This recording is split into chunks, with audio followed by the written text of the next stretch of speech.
A bola não para no canal do Fred Júnior, você acompanhando o nosso programa, sempre em nome de Premium League, Fantasy Game que chegou e realmente marcou espaço na Copa do Mundo. E vem mais novidades por aí, já teve o Campeonato Brasileiro e vai seguir o Campeonato Brasileiro e o Premium League, você vai ter Campeonato Espanhol, Campeonato Inglês, Champions League e tem novidades, quem sabe outros esportes. Teremos aí também a participação do Fantasy Game Premium League, www.premiumleague.com.br, ou se não, baixe o aplicativo no seu celular, você vai gostar. Discussão sobre futebol vai ser diferente com Premium League. E vamos falar, claro, de futebol, de Copa do Mundo, de carreira. Ao meu lado, Estevan Soares. Estevan, prazer estar aqui, presente, participando do nosso programa. A bola não para. E aí, Estevan, o que você achou aí da Copa do Mundo? O que você está acompanhando? A seleção brasileira caiu diante da Bélgica nas quartas de final. Se esperava muito da seleção. Nós, profissionais da imprensa, pessoal do futebol, todo mundo querendo, claro, uma seleção campeã do mundo. E não aconteceu, Estevan. Prazer reencontrá-lo. Oi, Fred. O prazer é meu falar com você, falar com todos os seus internautas que te seguem, que te acompanham. Realmente estamos todos tristes, nós do futebol. Triste por sermos brasileiros. Eu, particularmente, além de brasileiro, sou um profissional do futebol. Sim. E uma vitória da seleção brasileira numa Copa do Mundo, né, uma conquista de um título, valoriza demais todos os profissionais, ou seja, de imprensa, os atletas, os treinadores, principalmente no mercado externo, mercado asiático, mercado da Arábia, ou seja, todos os mercados que importam os brasileiros, importam a mão de obra nossa. E muito triste porque, de repente, em determinado momento, nos deu a sensação que nós poderíamos chegar.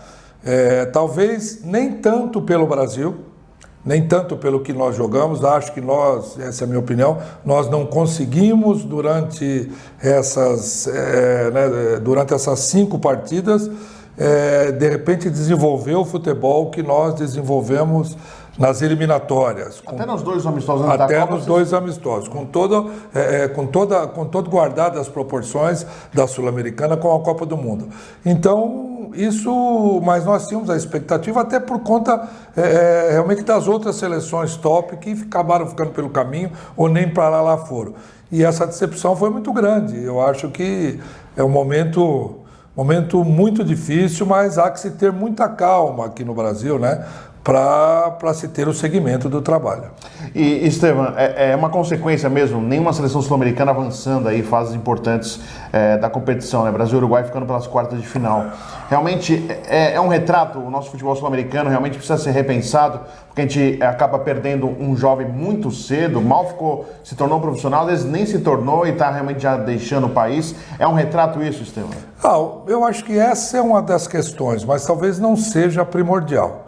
É claro que nós não podemos comparar o dinheiro que é investido na Europa ou na própria China ou em outros lugares com o nosso. Então o garoto sai e eu acho que alguns outros fatores são importantes.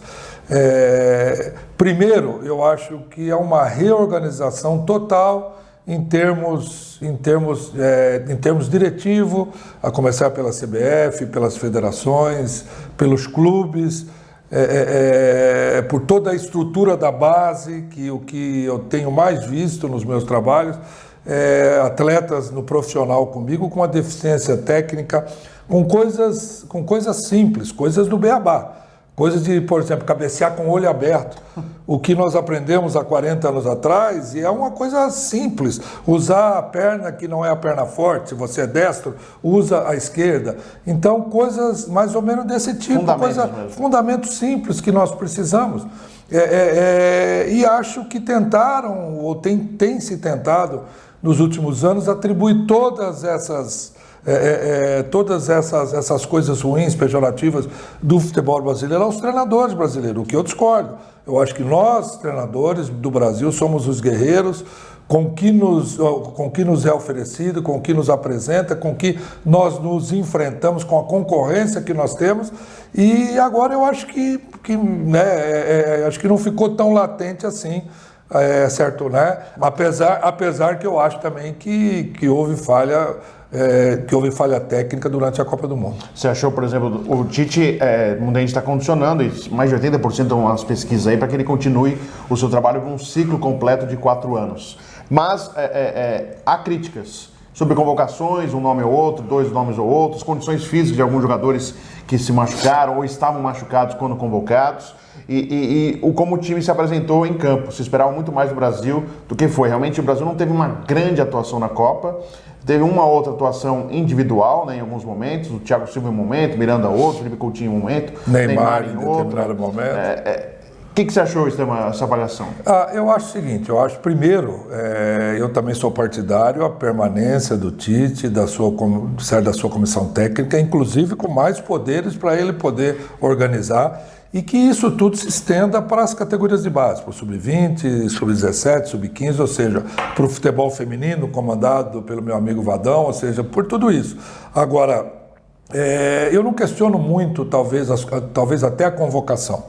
Eu acho que a convocação, acho que mais do que ninguém, o Tite e sua comissão, eles sabiam se o Fagner tinha condição de jogar, se o Paulinho era melhor, se quem mais, se o Tyson, se o Renato Augusto, o Tyson, Fred. o Fred, talvez até alguns jogadores do Fred, há muito tempo que a gente não vê, a não ser fora, você vê um jogo ou outro, um jogo Tyson europeu, também, né? o próprio Tyson, então é muito difícil para nós que vivemos aqui, analisar como está esse jogador. Então eu não questiono muito isso. Há que se questionar muito o que tem se falado sobre muitas contusões, ou seja, ter levado um número excessivo de jogadores que não estivessem naquele momento 100%. Mas eu penso diferente um pouco, eu acho que durante os 5 jogos, e eu sou muito fã do Tite, tenho amizade com ele, admiro o trabalho dele, foi meu adversário em batalhas importantes ao longo desses anos, foi adversário esportivo, mas eu acho que o Tite não esteve também nos seus melhores momentos nessa Copa do Mundo. Eu acho que nós tivemos problemas de escalação, nós tivemos problemas de manutenção até por tempo demais. Segurar o Gabriel Jesus demais. De alguns jogadores. Eu até insisti com alguns amigos, claro que todo mundo dentro do seu círculo de amizade, seu grau de amizade, já no primeiro jogo queriam que sacrificasse o Paulinho, o Gabriel Jesus, quem mais, o William, não sei quem, e eu fui contra totalmente. Eu acho que a manutenção, se ele acreditava nesse projeto, nesses 11, teria que ter sido mantido, mas chega um determinado momento que a coisa não rendeu. Sim. O Brasil classificou, o Brasil classificou. Nós empatamos com a Suíça, que meramente não é nada. Nós ganhamos apertado de quem? Da Costa Rica. Da Costa Rica. No final do jogo, Deus sabe como, num sufoco miserável. Ou seja, aí depois nós tivemos a última vitória também, que não foi um brilhante. México, né? Um brilhante futebol, com o México um pouquinho melhor. Então, eu acho que, eu acho que tecnicamente talvez o Tite poderia ter feito um pouco mais, ter feito um pouco melhor, ter percebido, ter tido um insight. Opa, eu tô insistindo muito com esse, ou estou insistindo muito com aquele, e principalmente no jogo final. No jogo final, eu acho que... Eu tive um treinador, foi Orlando Fantoni, foi treinador no Bahia e no Vitória. Quando eu comecei como técnico, encontrei um dia com ele, ele falou para mim: Estevam, você está começando? Tô. Não, você tem perfil de treinador. Eu vou te falar, uma das coisas que eu vou te falar, procure nunca mexer no intervalo. Por quê? O intervalo foi feito para você acertar a equipe.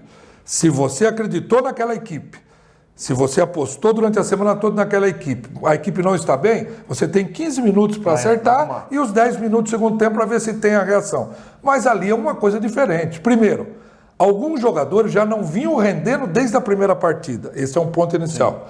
Sim. Segundo ponto, nós estávamos perdendo de 2-0 no jogo eliminatório. E Titio Fantoni, me falou isso também, a não ser daquele jeito bonachão dele, quando foi uma coisa muito excepcional, no que realmente o era, porque era um jogo de 2-0, ou 0-2. Acho que ele demorou, acho que demorou também no segundo tempo para poder tirar o Paulinho, que foi inoperante, e todos nós sabemos o seguinte, só para concluir essa parte, quando você joga no 4-1-4-1, é a maneira mais fácil, e o Barcelona mostrou isso muito com o Guardiola, é a maneira mais fácil de você criar triângulos.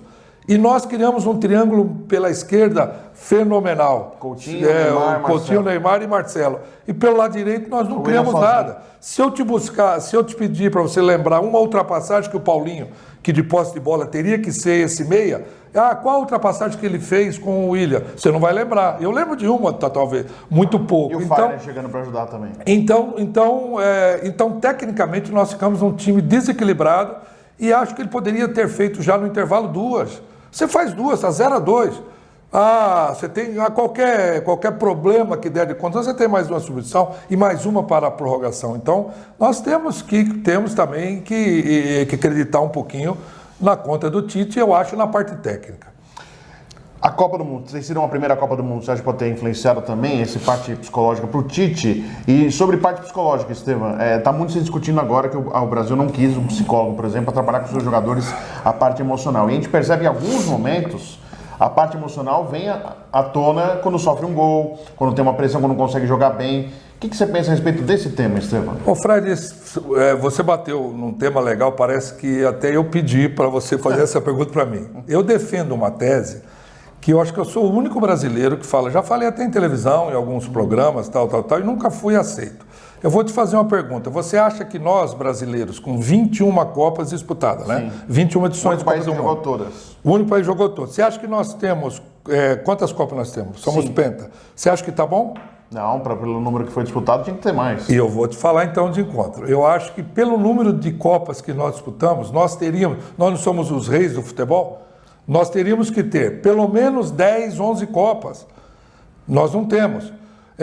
Nós tivemos países, Inglaterra, França, Argentina, que quando disputaram dentro do seu país, ganharam. É que nem se fala muito em qualquer jogo, nós vamos jogar em casa agora, a gente reverte. E nós perdemos as duas, vexatoriamente, uma para o Uruguai, com quase 200 mil pessoas no Maracanã, e outra de 8 a 2. 7-1, depois 10-1 no total. 10-1. Então, e eu atribuo isso ao quê? Eu atribuo ao lado emocional, ao lado psicológico. Mas aí você vai me falar, poxa, mas esses jogadores nossos, eles estão todos na Europa. Todos, a maioria estão na Europa, mas eles têm um DNA nosso, de criação, certo? De base. Então, isso é sentido. Nós temos essa coisa que nós temos que ganhar, nós somos os melhores, ou nós não prestamos.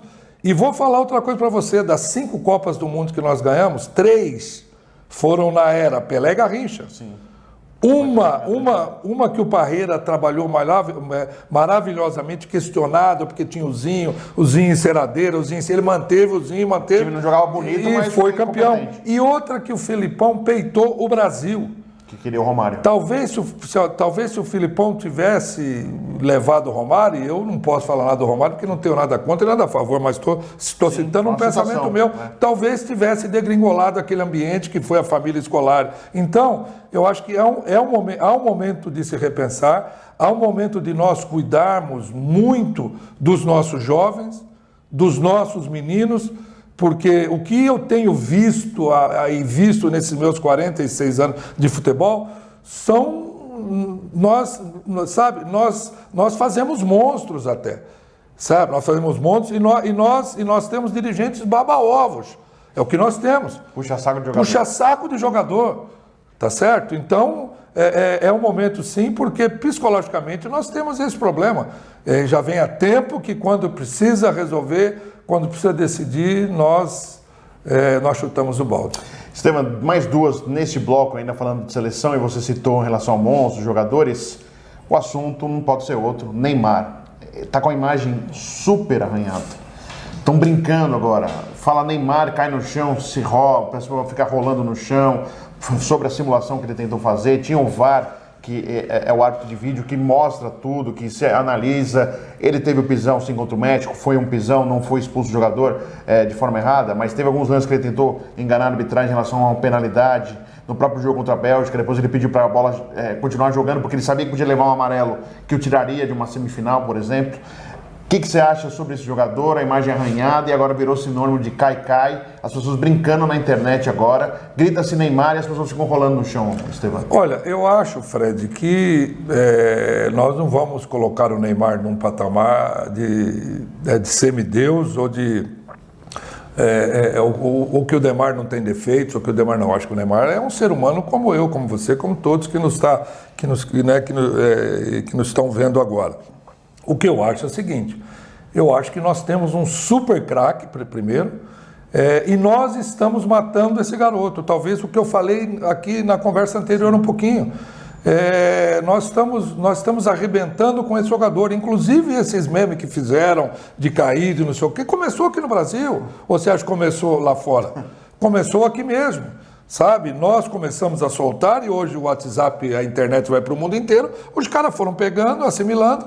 Eu acho que nós crucificamos um cara que fez um baita de um esforço, não é dizer porque ele é milionário, não, mas o esforço, quem é do futebol sabe o que ele passou, o que ele treinou, o que ele se empenhou, o que é enfrentar esses puta zagueiros. Eu fui zagueiro durante 21 anos, sei quando o cara chega e dá no tornozelo, e dá não sei o quê, e ele pra lá e pra cá, sabe? E nós não respeitamos. Nós não, o cara é um mercenário, não sei o quê, e nós estamos diante de um atleta e de um homem. E eu brigo em todos os grupos que eu estou, que quando querem falar dele, eu falo, você conhece o Neymar? Eu conheço. Eu conheci ele com 13 anos, eu dirigi ele certo aqui num Combinado Paulista, tive com ele em outras oportunidades que ele já era o Pelé, ele veio com a mesma humildade. Professor, lembra daquele dia? Eu levei meu filho um dia, através do Muricy, lá na vila, lá no CT, para ele bater, ele tirou. Eu nunca vi uma atenção de um ídolo tão grande com o meu filho, na época de 8 ou 9 anos, e com as crianças que estavam lá. Agora, nós crucificamos, nós matamos os nossos ídolos, né? Então... Mas ele tem culpa também? Ele tem culpa, é claro, ele precisa, talvez algumas coisas precisa melhorar, isso aí nós sabemos. Eu joguei 21 anos, eu sei o que é você passar pelos estágios de 17 anos quando profissional, daqui a pouco 20, daqui a pouco 24, 26 como ele está, coisa parecida, tudo é evolução, certo? Você pode estar com 80 anos, 85 anos, 90 anos, você está aprendendo, você está evoluindo. Agora, você crucificar, você martirizar, como nós brasileiros estamos fazendo, eu acho que não vale a pena. E ainda sobre o Neymar, você falou sobre o zagueiro, quando chega mais forte. Por que ele chega, por exemplo, mais forte que no Messi do que no Cristiano Ronaldo? Ele chega muito mais forte no Neymar. Pelo estilo de jogo dele mesmo, Estevão? Ou realmente ele está criando uma antipatia geral do torcedor e dos companheiros de trabalho, de profissão, que quando vem o Neymar, querem pegar de qualquer jeito? É difícil falar isso, porque né? Porque bate mais forte nele, não bate, não? Bate mais forte. Se nós buscarmos alguns anos atrás, o Cristiano Ronaldo era odiado, porque ele ficava olhando lá no telão do estádio, ver o cabelo, ver não sei o quê. Depois, ao longo dos tempos, com as conquistas dele, foram se mostrando as coisas boas do Cristiano. Hoje todo mundo idolatra. Eu estou mostrando uma coisa aqui, que eu tive uma experiência com o Neymar, algumas experiências. Sim. Ele começando com 13 anos, certo? Wagner Ribeiro implorando no Pacaembu para me impor ele, num jogo das estrelas, eu coloquei. Depois ele de 4, 5 anos já, o Neymar, do Santos, do mundo, professor, o senhor lembra daquele dia? Quer dizer, é um cara que veio. Outras oportunidades, depois quando levei o meu filho ao encontro dele, quer dizer, então, o que acontece? Ele tem um caráter bom, ele tem uma índole boa. O que nós precisamos é ajudá-lo. Nós e quem está diretamente ligado com ele. Eu acho que é o nosso grande craque, é um cara completamente diferenciado. E para fechar sobre seleção, esse bloco, a grande preocupação para um novo ciclo é a parte defensiva do Brasil, que está indo até bem até o jogo da Bélgica sendo elogiado. Você que foi um zagueiro, você pode falar a respeito. A gente Miranda não vai poder mais, pela idade, Thiago Silva, o goleiro, não sei, o Alisson pode ter idade, pode participar ou não, mas goleiro a gente tem outras opções também. Você acha que a grande preocupação não é do meio para frente, é a parte defensiva, pensando num novo ciclo, Estevão? Eu acho que já há algum tempo o Brasil vem tendo, nós no Brasil, certo, a gente vem tendo dificuldades com a parte defensiva. Nós temos criados bons goleiros, nós temos jogadores de meio campo, de marcação, volantes, laterais e tal, atacantes, isso aqui é que nem tiririca, quanto mais você manda embora, aí surge o Rodrigo dos Santos, surge aquele do Flamengo, Vinícius Júnior, tem o Paquetá, que é um jogador de uma habilidade. Agora atrás nós temos tido dificuldade, se a gente buscar pela memória aqui, nós vamos ter dificuldade, talvez, quem aí? O Aldair, o Roque Júnior, os últimos zagueiros que tiveram top mesmo assim, nós temos tido muita dificuldade. Talvez fosse hora de começarmos a repensar. Aí vem naquilo que eu falei, nas categorias de base, nós olharmos para isso, procurarmos, buscarmos, para tentar consertar isso aí. Mas vejo também com bons olhos essa nova safra que vem vindo. Por isso é importante, volto a frisar, a continuidade do Tite. A continuidade do Tite, porque ele tá com o domínio da situação, treinador muito competente, e talvez com uma experiência de Copa do Mundo, que isso aí é duro, né? Sim. A gente aprende não só nas vitórias, mas principalmente nas derrotas. Acho que ele deve, quando ele colocar mais tranquilo esses dias a cabeça no travesseiro, ele fala, pô, eu poderia ter feito isso. E eu faço isso. Termino um jogo, eu perco um jogo, puta, por que eu não fiz aquilo? Na hora, eu acho que é importante a permanência dele. Vamos ao intervalo, Premier League, daqui a pouco voltamos com o segundo bloco, nossa conversa com o técnico Estevan Soares aqui no A Bola Não Para.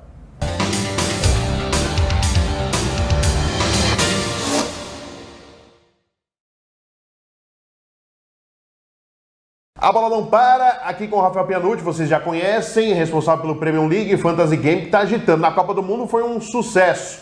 E depois da Copa, hein, Rafael? A gente tem, claro, o Campeonato Brasileiro, mas o que vem pela frente, o que você pode contar já para quem acompanha A Bola Não Para? Além do brasileiro que não vai parar até no final de novembro, a gente vai ter o Campeonato Inglês agora, o Campeonato Espanhol e logo na sequência a Copa dos Campeões também. E não deve parar por aí, né? Não, ano que vem tem muito mais novidade. Que legal. Então, para você que ainda não conhece, premiumleague.com.br ou pelos aplicativos através do seu celular, tanto iPhone, Android, você pode baixar o Premier League e começar a curtir, a jogar e discutir futebol de uma forma diferente.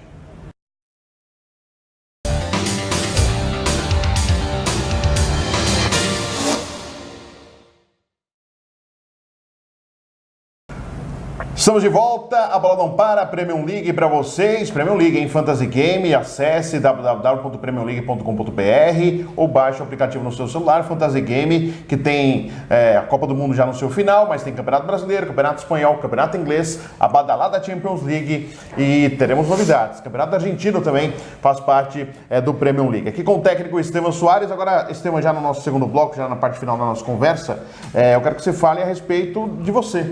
Como está, Estevam? A gente está percebendo o mercado de treinadores não está aquecido, né? A gente percebe, de jogadores está, mas de treinadores, a dificuldade de você retomar um trabalho e fazer um trabalho que você possa ter tranquilidade para lá para frente buscar um outro clube, um outro espaço. E a gente está percebendo essa dificuldade, Estevam.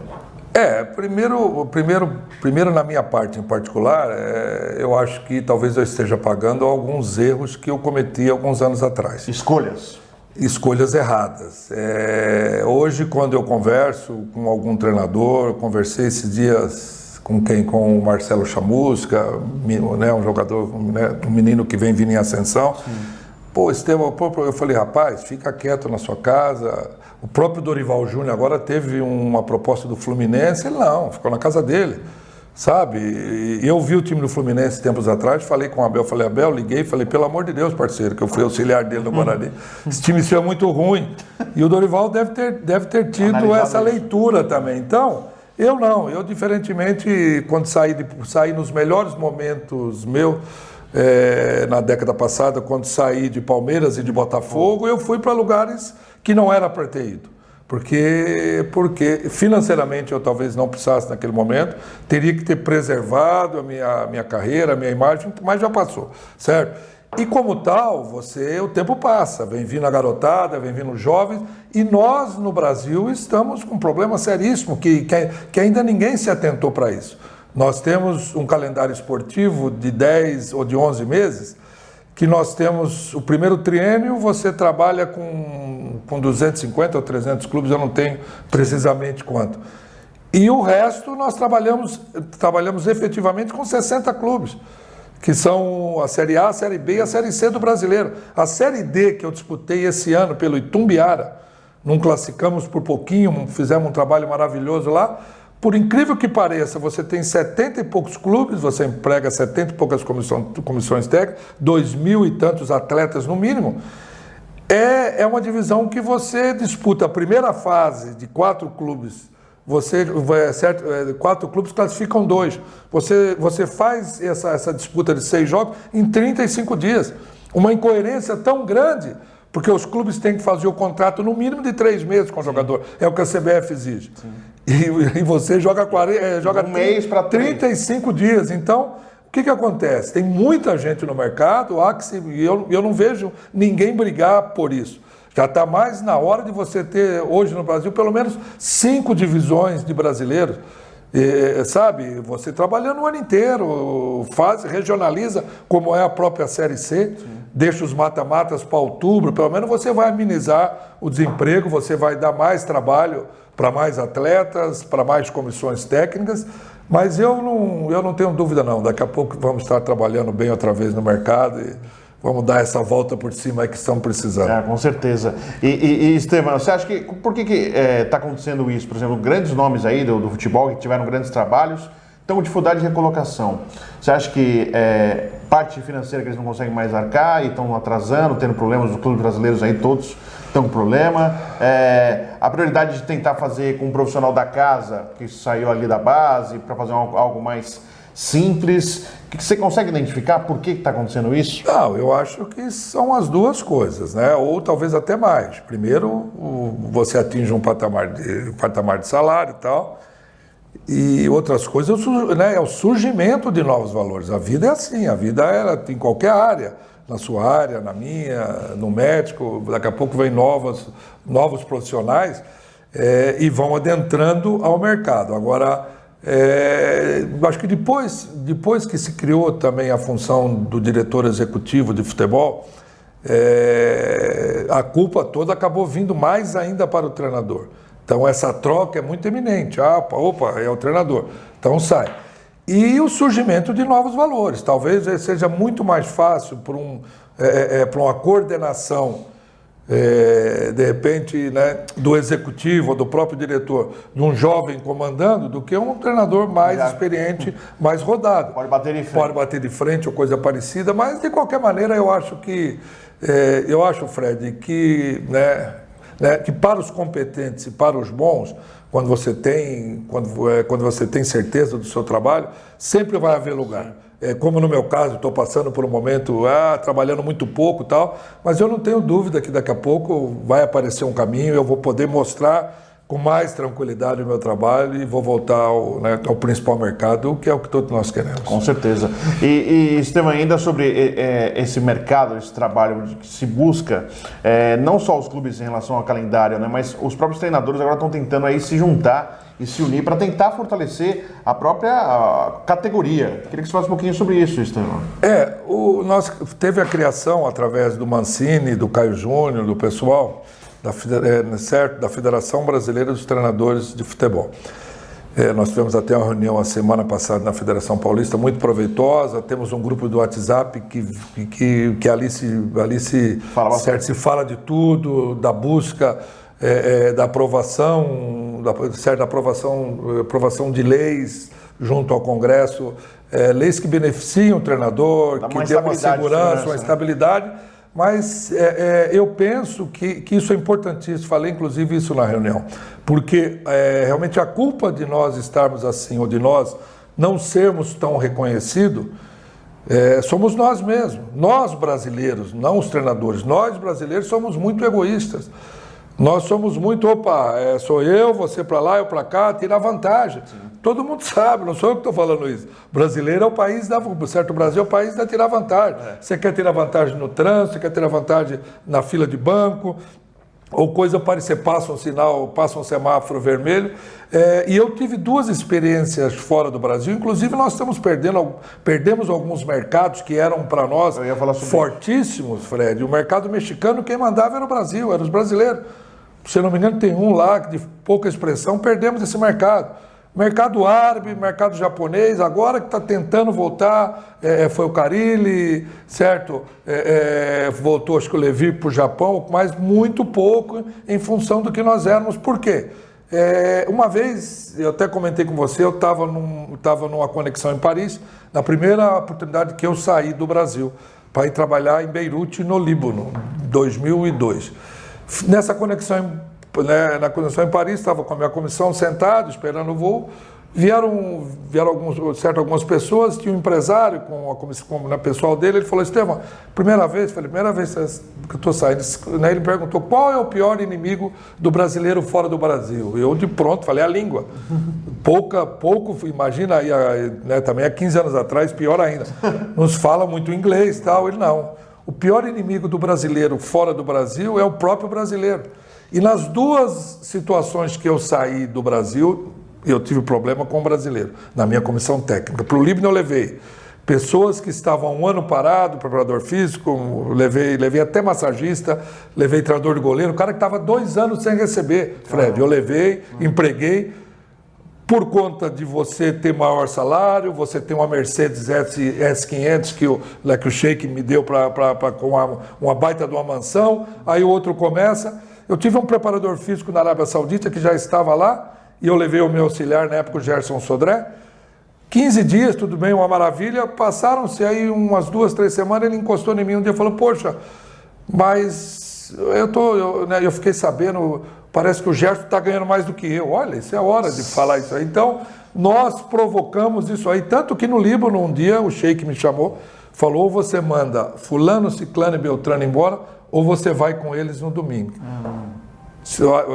Falou: certo, ou você vai agora. Eu falei: então me espera o jogo de sábado. Jogamos em Trípoli, a segunda cidade, ganhamos o jogo. Eu falei: agora você demite quem você quiser, porque é uma ordem. Então, para você ver qual a imagem que nós passamos lá fora. Então, nós nos enfraquecemos. Vai queimando o mercado. E eu acho que, felizmente, essa federação agora vem acontecendo coisas que eu nunca vi acontecer no Brasil. Essa unidade, essas reuniões.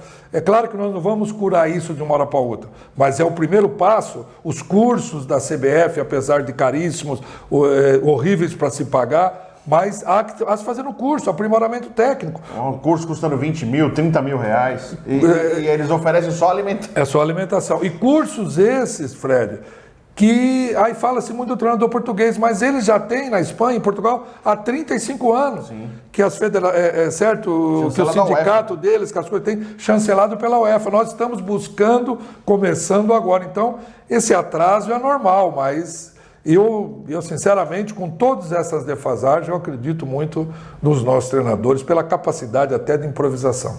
E já se caminhando para o final da nossa conversa, Estevão, muito se fala no nosso futebol brasileiro local, né? O nosso futebol brasileiro, nível técnico, caiu.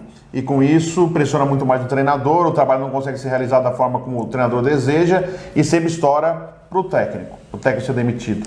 O nível caiu, a gente não é mais realmente o grande nome do futebol, Estevão, em relação à qualidade técnica? Não, eu acho que nós somos os grandes formadores, apesar que nós estamos vendo nessa Copa do Mundo aí jogadores da Bélgica, da Inglaterra, não sei de onde, os caras jogando, uma molecada jogando bola. O próprio México, jogadores de muita qualidade. Por quê? Eles copiaram, eles aprenderam. Nós emprestamos a mão de obra nossa para lá. Nós levamos os nossos jogadores, nós levamos os nossos treinadores para treinar, certo? E nós perdemos muito. Isso aí vão várias coisas. E é muito falado isso. Nós perdemos o campo de várzea. Perdemos. Talvez até a própria metodologia de treinamento esteja um pouco complicada. Nós estamos muito preocupados hoje com o que está fazendo lá fora, ou seja, campeão reduzido, não sei o que, tal. Nós perdemos um pouco a essência do drible. Talvez não fosse hora de nós usarmos esses trabalhos importantes que realmente que foram criados lá fora, ou não é nem criados, nós já fazíamos há muito tempo, foram aperfeiçoados. Sim. Mas foram desenvolvidos, nós voltarmos a algumas origens, deixar o garoto driblar ou treinar. Então, são coisas que a gente busca, mas eu volto a frisar, Fred, eu acho que os treinadores brasileiros são uns baluartes. Trabalha aqui, perdendo o jogador a toda hora. A gente vê agora, o seu próprio Corinthians perdeu acho que 3 ou 4 jogadores. Os caras estão indo embora. Estão indo embora. Então, cada dia ele tem que se reinventar. Estevão, mais uma vez, prazer te rever. Eu tenho uma amizade longa com o Estevão Soares. Quando ele trabalhou no Palmeiras em 2004, aliás, não sei se o Estevão vai lembrar. Você lembra? No final do ano, o Palmeiras classificado para a Libertadores. Você fez uma bela campanha, inclusive. Até pouco tempo era a melhor campanha como técnico do Palmeiras. Você demorou bastante para conseguir alcançar o que você tinha feito. E aí ele levou todo... A gente fez um joguinho lá de futebol. Fizemos um jogo. Estevão, Comissão técnica. Estevão aqui. Primeira bola que veio. Estevão chegou já firme em mim, mas tudo bem. Mas aí o Estevão levou todo mundo para uma churrascaria. A churrascaria nem existe mais lá, mas virou uma papelaria ali. Perto ali da ponte do Palmeiras, ali perto ali da Francisco Matarazzo. E o Estevão sempre teve uma ótima relação com todo mundo e a gente sempre fica muito na torcida porque o Estevão consiga aí rapidamente fazer um belo trabalho e reaparecer. Estevão, muito obrigado, viu? Um abraço, Fred. Foi um prazer participar, falar com os seus internautas. Nós sabemos que são muitos, né? E você é uma pessoa muito competente. Obrigado. E nós estamos sempre te assistindo também. Estou te acompanhando em todos os lados aí, tá bom? Legal. Um abraço. Aí com o Estevão Soares, nós fizemos mais uma edição do A Bola Não Para. Fica o convite, você, por favor, acesse, possa compartilhar, curtir o nosso vídeo, a nossa entrevista e, claro, contar para os amigos, espalhar, que tem realmente sempre grandes entrevistas aqui no A Bola Não Para, sempre com a parceria de Premier League para você.